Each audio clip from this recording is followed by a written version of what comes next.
and underlying data. Mr. Colvin had filed a motion asking for underlying data, specifically cell site towers. I worked with him over the weekend, and I think we provided to him what it was he was requesting. But I think the request was that he get that prior to Agent Eicher testifying, who will likely be Wednesday morning, but I wanted to let the court know that we think we've already given them what they're asking for. And I don't know if Mr. Colvin's in a position yet to know. I think he needed to provide that to an expert, to have his expert look at it. Is that correct? I agree with the record that information was provided to me. It appears to be pertinent and addressing the issue I was concerned about. I provided that to the expert that we retained related to cell phone towers, and I have not heard back from them. Apparently they were out of town for a holiday because of Thanksgiving. I think I will have an answer as to whether or not it's adequate and sufficient today. As of this second, I think, but do not know it is. Okay. So do you object to me just granting the motion, Mr. Rubenstein, or what's the people's position, if you will? My concern with the court granting the motion, this was one of the reasons why I had contacted Mr. Colvin over the weekend, is he asks for a couple of different things in a couple of different places. In his motion, I think it's a little overbroad. What he ultimately was requesting when I spoke to him was Verizon cell site towers in Colorado, specifically the areas between Eagle and Grand Junction and between Grand Junction and Delta. If the court grants the motion as it's currently written, it's quite a bit more broad than that, and I think it's overbroad. I do not object to the court granting the request with respect to those areas that I just described, which I was easily able to get Agent Eicher to provide a list of all the, I think it's all the Colorado towers is what he's provided. So to the extent that it relates to Colorado towers, I don't object. And for 2007, I should say.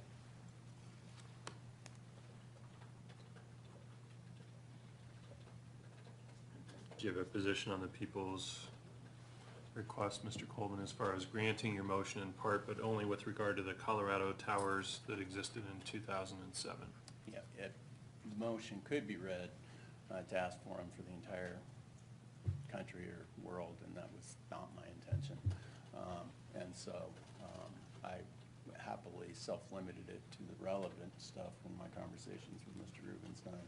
I'm told that they've provided actually the whole state, which was more than I was actually self-limiting, if you will. So I have no objection to granting it with the qualifications stated by prosecution. Okay, thank you. I'll go ahead and grant the motion in part then, pursuant to the agreement of the parties. And Judge, finally, I wanted to address the other motion that was filed related to reconsideration of the 404B.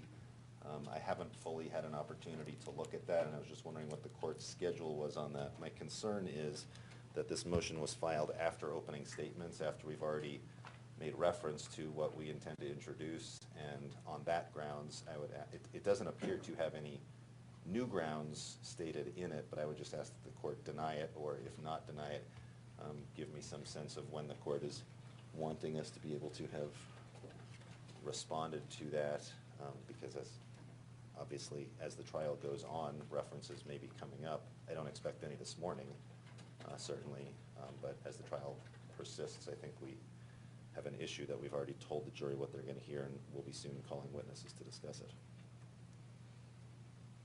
Mr. Colvin?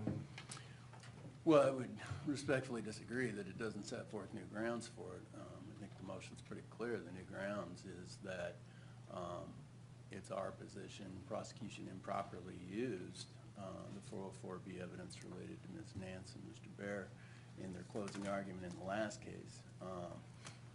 The reason, so the court's aware of the late filing of this motion, is we have been trying very hard to get transcripts of the entirety of the trial. It's been quite a task for the transcriber people.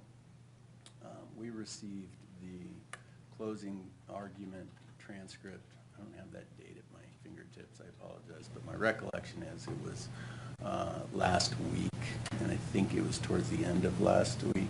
Might have been the week before that. I may be getting my weeks mixed up. In any case, we haven't had it that long. Certainly less than 2 weeks. And so it's taken us time to parse what the prosecution argued in their closing statement. I think it's set forth in the motion. So I do think the issue really is that the 404B evidence was used for a purpose that the court didn't allow. So I think we filed it as only as it was feasible in the circumstance. As to prosecution's request to be able to address it before it's further introduced into evidence, that's fine. I'm not necessarily asking the court to rule on it today if the prosecution needs a chance to respond.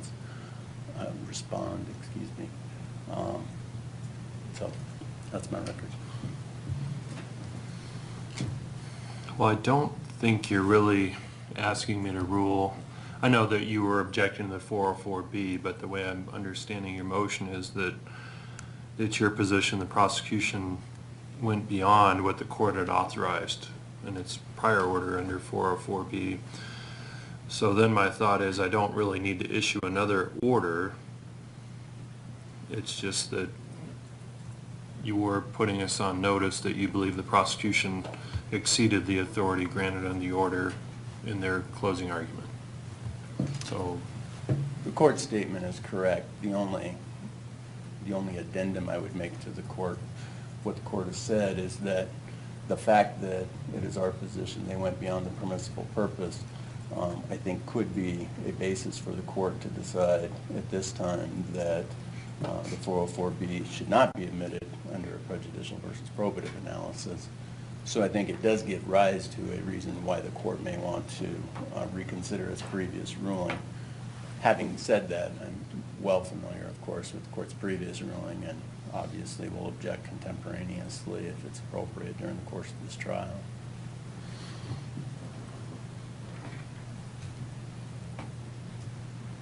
does anybody know the order number? I think it was granted back in July, but that was the day I issued a number of orders, and I'm having a hard time finding it. I think that those orders were actually well, it may have been. I know we litigated the 404B and the alternate suspects prior to scheduling the trial. Okay. So we think it may have been just earlier than that. We have an index, but our computer is slow today, of course, so we'll get there eventually. Well, Ms. Watson is indicating it's motion 12 on July 28th. Thank you.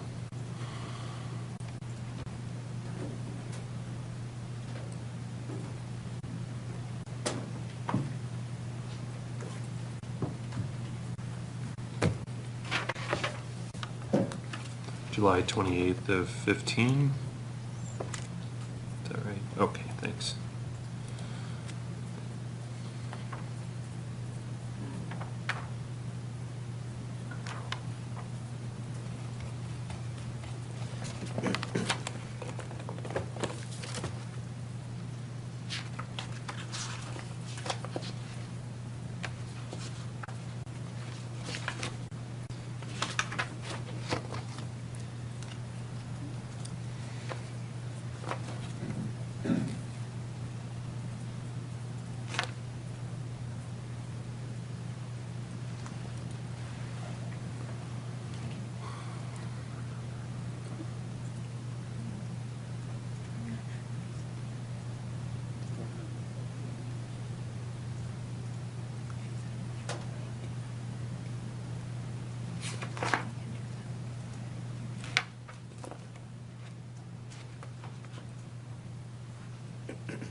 Actually, I think it's 17 in the order October 30th of 15. Thank you. There you go.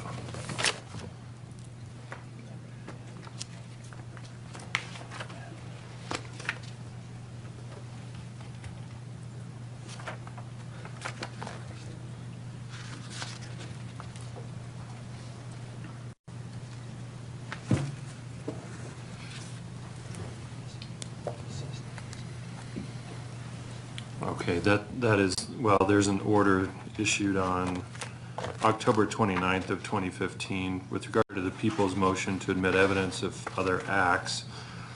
Within that motion, or I'm sorry, within the order, I specifically addressed the motion that the prosecution's request to admit that evidence is only with regard to motive. And specifically, the prosecution had asked to introduce that evidence of the defendant's motive to control women and his intent and willingness to resort to violence in support of that motivation. So I don't find any further order to be necessary, although I do have just a vague memory of the closing arguments and concern that there may have been something in addition to the motivation to control women argument. So it is, the 404B is for that limited purpose of prosecution arguing the defendant's motive to control women and his intent and willingness to resort to violence with regard to that motive. Anything else, Mr. Rubenstein? No, sir. Mr. Colvin? Judge, the court very kindly provided to the parties a email containing an electronic download of the Daily Sentinel article related to this case on Saturday. All right. I believe that is a correct and accurate copy of what appeared in the paper, so I'm asking that article the court provided be made part of our record in this matter. In addition to that, I'm unaware of any media on this case Sunday. I'm also unaware of any media in the coverage of this case on Monday. However, the court had previously indicated a willingness in the last trial to make a daily inquiry related to media exposure, given that there was some media exposure on this case last week and then specifically on Saturday. I'm asking the court to do a daily inquiry of exposure to the media again. I think it's warranted in part based upon the past media coverage, which was extensive, plus the current media coverage, which I anticipate will not be inconsequential. So for those reasons, I'm asking the court to do that inquiry again. Mr. Rubenstein, any objection to No, Your Honor. either request? No, sir. All right, thank you. Then we'll upload the Daily Sentinel. It's Section A that I emailed to the lawyers on Saturday, November 26th, and it's an article from that morning that appeared in the Daily Sentinel. And then also I'll make an inquiry of the jury when they come in as to exposure to media coverage. Anything else, Mr. Colvin? Nothing further. Thank you, Judge. Thanks, Mr. Rubenstein. No, Your Honor. All right, thank you. I'll go ahead and invite our jury into the courtroom then.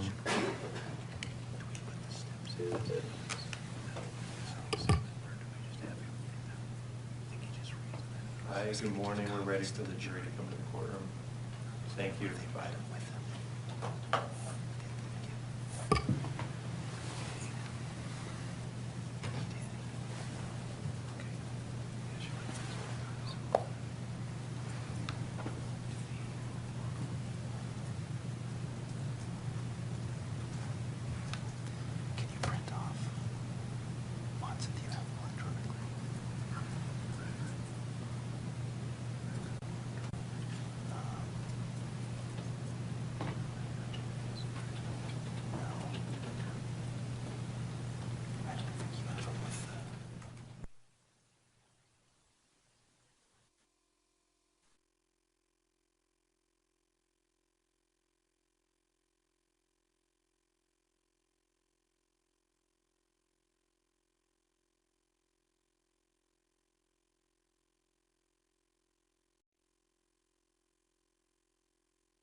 Ladies and gentlemen, Mesa County District Court Division 10 is now in session again with the Honorable Brian J. Flynn presiding. Good morning. Thank you. Please be seated, ladies and gentlemen. And for the record, our jury has now joined us back in the courtroom. Welcome back, everybody. And I do need to ask any of you if you've been exposed to any media coverage over the weekend, if you saw something, for example, in printed media or otherwise, if you would raise your hand for me, please. All right, thank you. None of our jurors have raised their hands, so thank you so much, ladies and gentlemen, for following that instruction. And we're ready for the people's first witness, Mr. Rubenstein. We are, Your Honor. Your Honor, the people would call Jess Dixon to the stand. Good morning. If you'll just be careful of this black cord, and then I need to give you an oath before you testify, please. Sure, if you'll just raise your right hand whenever you're ready. Do you solemnly swear or affirm under penalty of perjury the testimony you're about to give will be the truth, the whole truth, and nothing but the truth? Yes. All right, thank you. You can have a seat. And then you can proceed whenever you're ready, Mr. Rubenstein. Thank you. Thank you, sir. You're welcome. Good morning. Good morning. Can you please tell the jury your full name and spell your last name? My name is Jess Brendan Dixon, Dixon. How old are you? I'm 18 years old. Where do you live? I live outside of Philadelphia, Pennsylvania, in a town called Springfield. Who do you live with? I live with my father and my two younger brothers, What are their names? Taft and Cole, but we call him Trigger. How old is Taft? Taft is 16 years old. And how about Trigger? Trigger is 13 years old. And what's your dad's name? Robert Dixon. How long have you lived in Pennsylvania? I have lived in Pennsylvania for about 9 years. Did you live in Colorado prior to that? Yes, I lived in Colorado. Where were you born? I was born in Denver, Colorado. How long did you live there? I lived there for first 6 months of my life and then I moved to Grand Junction. And did you live in Grand Junction up until the time you moved to Pennsylvania? Yes. Can you tell the jury about your mom? My mom was a very kind lady. She did everything for her kids. And Objection, Judge, can we approach? Yes, sir. Excuse us for just a moment, ladies and gentlemen. Please ignore us during these bench conferences. Thank you.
The objection is sustained. The jury is to disregard the witness's last answer. Thank you. You can proceed, Mr. Rubenstein.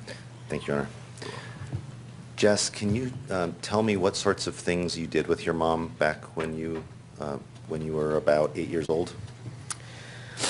my mom always made sure that my brothers and I had everything that we needed. She always took us out to do things on the weekends. She drove us to our soccer games. We went out to dinner a lot. We swam in our pool. We always spent holidays together. We all slept in her bed in her bedroom because we just all loved to be around her. And she always did everything that she could for us. When your mom was alive, was she still married to your dad? No, she was not. Do you remember about how long before that she and your dad split up? My parents got divorced in 2006, I believe. Did your dad move to Philadelphia at that point or later?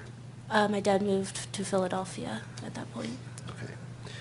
And so you said that you'd all sleep in the same bed with your mom? Yes, we did. Was that after your dad left? After your dad moved? I don't really remember him living with us all that much. I was pretty young. I just remember him not being there, but when he wasn't there, we all slept in the same bed with her. When your mom went missing in 2007, how old were you then? I was 8 years old. Do you recall what your address was? I lived on Oleaster Court. I don't remember what the number was. Does 2512 sound right? Yes, that's right. What was your mom's name? Paige Bergfeld. Did she always go by Paige Bergfeld? When she was married to my father, she went by Paige Dixon. May I approach her? Yes, sir. Jess, I'm going to hand you two pictures labeled People's Exhibit 100 and People's Exhibit 101, and for the record, I've previously shown these to defense counsel. Thank you. Thank you.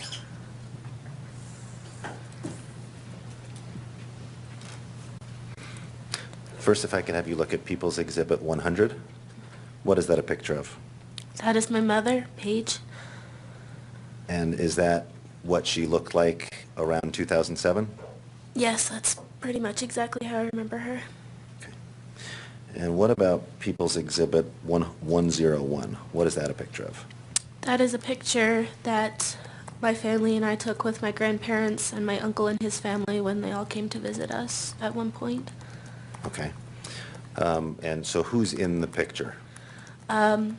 My father, Robert, my mother, Paige, my two brothers, Taft and Trigger, myself, my grandparents, Frank and Susie Bergfeld, and my uncle, Craig Bergfeld, and his wife, Callie Bergfeld, and their son, Kate Bergfeld. Okay. Where does your uncle and aunt and their kids live? They live in Seattle, Washington. Did they live in Seattle, Washington back then as well? Yes, they did. Okay. How about your grandparents, Frank and Susie? They lived in Centennial, Colorado, outside of Denver. Okay. After your mom went missing, did they move here? They stayed with us at our house while everything was happening. Okay. And did that happen fairly quickly after your mom went missing? Yes, within a few days. Okay. And then about how long after that did you move to Philadelphia or to Pennsylvania? I believe we were in Colorado for about a month and a half, and then my father and my brothers helped my dad's brother move to Texas, and we stayed there for about 2 weeks, and then we drove up to Philadelphia. Okay. And then you said that your brothers are in that picture, Yes. and they were living with you here at that time? Yes. And then you also said that your dad's in that picture, and he's the one who was living in Pennsylvania then that you moved to? Yes. Okay. And then your mom's in that picture as well? Yes. Okay. Your Honor, at this time I'd move to admit People's Exhibit 100 and 101. Do you have an objection, Mr. Coleman? Judge, I don't object to Exhibit 100 as a photograph identifying the alleged victim. I object to the second photograph as the testimony reflects that the picture must have been taken at least a year previous to her disappearance, given the divorce of Mr. Dixon from Mrs. Dixon. So I think it's irrelevant. Mr. Rubenstein? Judge, I don't know why it needs to have been taken the exact year. It depicts the people that are relevant to this case, that the jury may hear from in this case that were present and were showing up around the time, so I think it is relevant even if it was 1 year old. Thank you. The objection's overruled. People's 100 and 101 are both admitted. Do you remember your mom having various companies or businesses? Yes. Can you tell the jury what those businesses were? She had a dance company for preschoolers called Brain Dance. She taught them tap and ballet and other kinds of dance. She sold Pampered Chef products. She sold Maya baby wrap slings, and then she had her Models Inc. Company. Okay, let's back up to Brain Dance. You said Brain Dance was a company where she taught tap and ballet? Yes, she taught preschoolers, pre-K, that age, just how to dance, and sometimes I would go with her and help wrangle all the kids together. I was not a dancer myself, but I liked going with her. Do you remember where that was? Was that at like a dance studio or a classroom or school or? I believe it was at some sort of preschool. And was this in 2007 that Yes. you're talking about? Yes. Okay. And then you mentioned Pampered Chef. Yes. What did she do with Pampered Chef? She sold kitchenware and other products. She would go to different houses and have kitchen parties, sort of, and she would try to sell products, and then she would also train other people who were selling Pampered Chef products. So those were parties that she would throw at other people's houses? Yes. Did she ever throw them at your house? I don't remember any particular ones, but she might have. Did you participate in that as well? Yes, there were a few times that I went with her to help wash food or just kind of stand by and help her out. Was that a big part of her job? Was the Pampered Chef part of that? Yeah, that was the main thing that she did. She was very good at it. She got a lot of rewards for it. Like she got some trips, and we got to go with her on a cruise, and we got to go to the Bahamas and stuff. As a prize for her role with Pampered Chef? Yes. Okay. You also mentioned baby wraps. Yeah. What is that? They're slings that go around the upper part of your body, and you can hold your baby inside of it. She used them with my youngest brother a lot because he didn't really like to be away from her, and so that was the way that she could do other stuff and still be with him. Was that a big part of her business? I don't remember it being a huge part, but I do know that she sold a lot of them. Did she make them as well or just sell them? I don't think she made them. I think she just sold them. And then you mentioned Models Inc. Yes. What was your understanding back then of Models Inc.? Back then, I believe that it was just massages and dancing for clients. Did that occur at your house? No, it did not. Where did that occur? She had an office somewhere in Grand Junction, I believe, where she would do the massages, I think, and then I guess it would take place at other houses, other places as well. Do you remember her office being over by Crossroads Boulevard? I don't know Don't where it remember? was. Okay.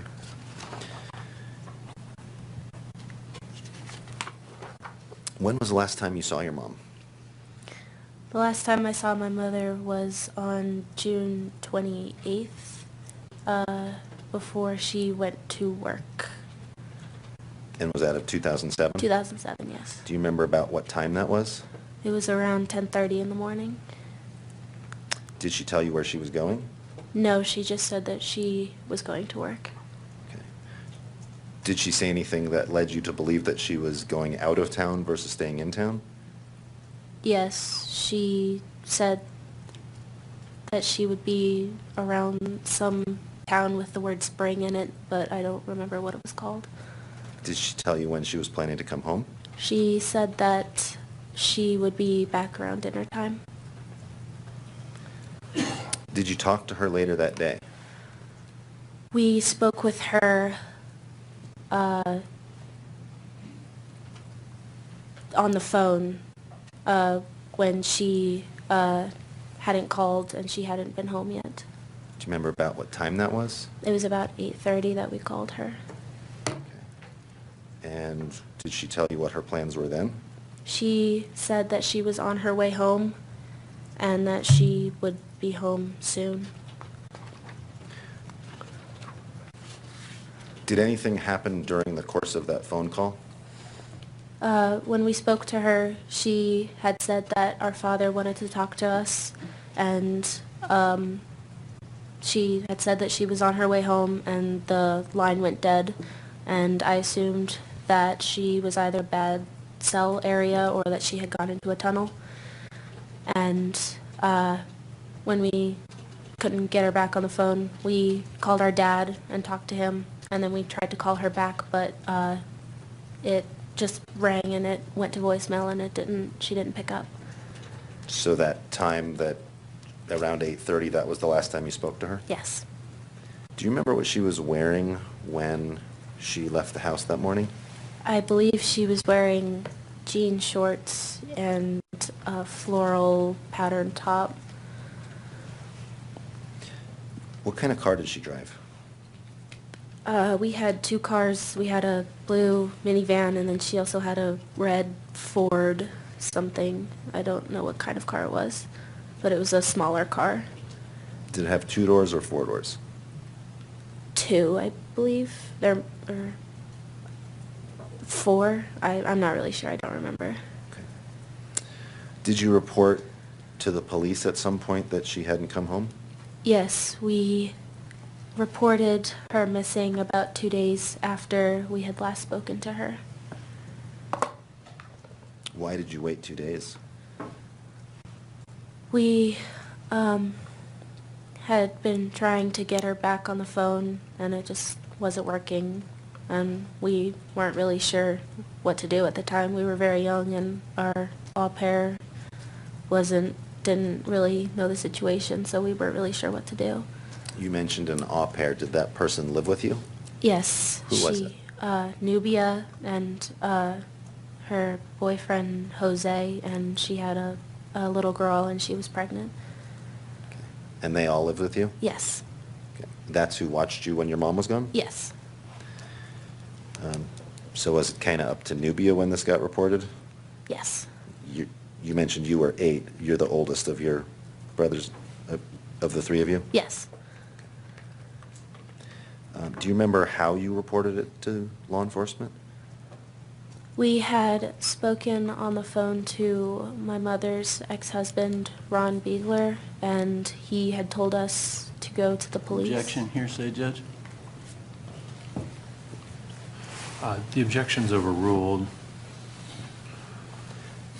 I'm sorry, you said he told you to go to the police? He told us to go to the police after she hadn't been home, and so Jose took me to the police department, and we filed a report, a missing persons report.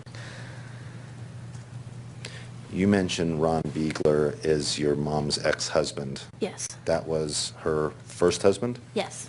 And then she married your dad after that? Yes. Was he somebody that your mom kept in touch with? I just remember him around the beginning of 2007. I don't remember him very much before that. We didn't see him that often. Was it unusual that you were speaking to him? Yes. Okay. Did you find it unusual that he was aware your mom was missing? I knew that they had been in more contact recently, so I figured it wasn't that strange that he was calling looking for her, but it was obvious that he was trying to get a hold of her, and he couldn't. Did he call multiple times looking for her from the time she went missing until the time you reported it? Yes, he called on the 28th as well as the 29th, or the 29th as well as the 30th, and the 30th is when he told us to file a report. Okay, so the 28th, do you remember what day of the week that was? I believe it was a Thursday or a Friday. Okay, and then the 29th and the 30th are the 2 days after she didn't come home. Those are the days that he called? Yes. Okay, and then on the 30th is when you went and reported it? Yes. Did you do anything other than reporting it to the police to help find her? No. We, besides, we made posters or flyers and whatnot, and we had all of our family come down and stay with us but other than that, we didn't. We just kind of left it up to the police. Is that when your grandparents came? Yes. May I have just a moment, Your Honor? Yes, sir. I have no further questions. Thank you. Thank you. Any cross-examination, Mr. Colvin? Thank you, Judge. You're welcome.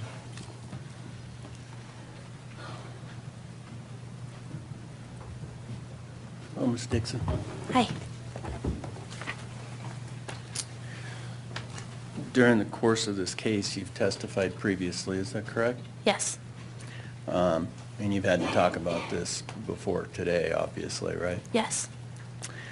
Back then, when your mom went missing, you said you were 8 years old, right? Yes, I was. But you were pretty mature for an 8-year-old back then, would you agree? Yes. And you were awfully articulate for an 8-year-old, would you agree with that? Yes. And you were pretty sharp as to some complicated adult things, like different jobs and things, is that right? Yes. Now, if I recall correctly, you said that your mother's main job back then was pampered chef, is that right? Yes. Now, I know you were mature, very articulate, but you weren't familiar with your mother's finances back then, were you? No. Are you familiar with your mother's finances now? Not particularly, no. Okay. So you don't really know where her main source of income came from, fair to say? No. You don't know what percentage of her income came from Models, Inc.? No. What you do know is that back then you were living a pretty nice lifestyle, is that fair? Yes. You had a big house, Yes. had lots of room outside the house for you guys to play, right? Yes. You had bikes and all those kinds of things, right? Yes. You had a swimming pool at your house. Yes. So you were living a pretty good life, meaning it was probably pretty expensive. Would you agree? Yes.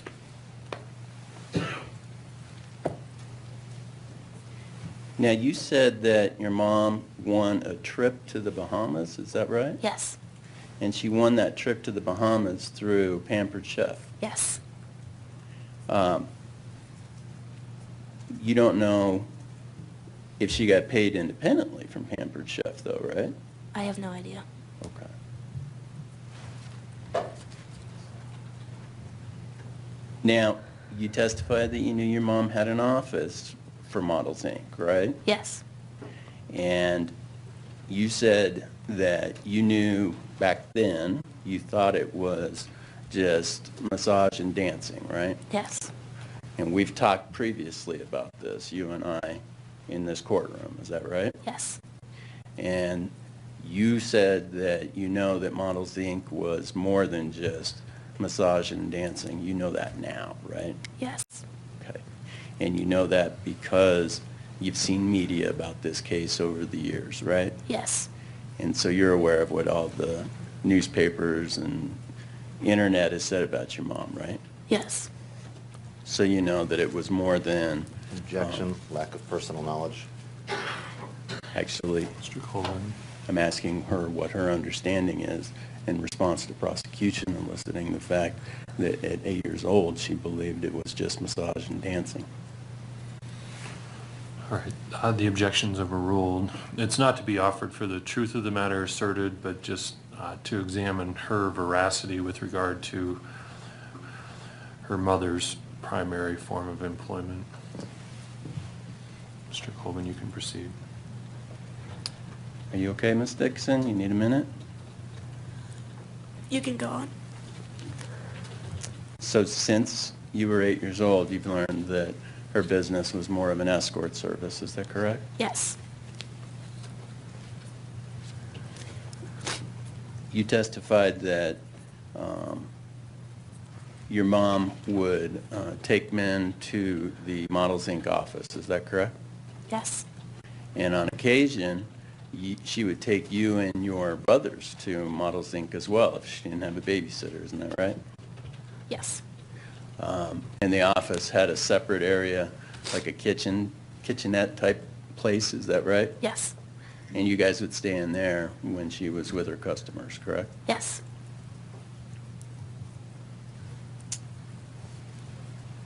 Now, On the day she went missing, you expected her home for dinner time, you said. Yes.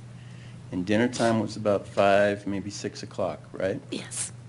So necessarily, when she's not home by 8:30, she's real late at that point, right? Yes. And you are real clear that it was 8:30 when you called her, right? Yes. You talked about that before. You remember that time. It's ingrained in your memory, right? Yes. And so even though she's an hour and a half, 2.5 hours late, she says she's on her way, right? Yes. She's going to be there real soon, right? Yes. She didn't say anything to you about having to go do an appointment before she came home. No. She didn't say anything to you about having 2 appointments before she came home. No. In fact, that was absolutely not what you understood she was doing, right? That's correct.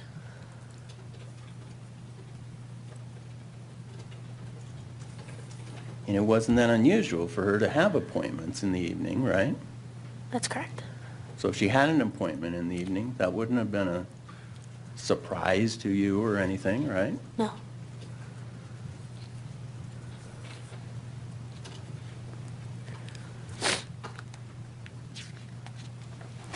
And if your mom was going to be late, she would have told you, right? Yes. Okay. So for her to have had 2 appointments set up and not tell you, that doesn't make any sense with what you know of your mother. Is that fair? Yes. You said that you didn't go to the police for 2 days. Is that right? Yes. And you didn't go to the police for 2 days because you didn't know what to do? Yes. You also didn't go to the police because you didn't want to tell the police your mom wasn't home. Isn't that correct? Yes. In fact, you wound up telling them that you were afraid to come talk to the police because you thought your dad would be mad. Yes. Okay. You were afraid your dad would be mad that she wasn't home. Yes. So being at 8, you were more afraid of what your dad would say or think than you were worried about telling the police. Yes.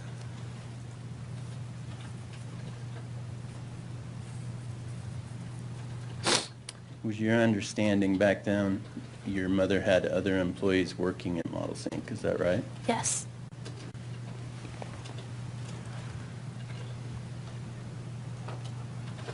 We have nothing further. Thank you, ma'am. Mr. Rubenstein, are there questions for the witness? No questions based on that, Your Honor. All right, thank you. Thank you, you're free to go. And Your Honor, may she be released from subpoena?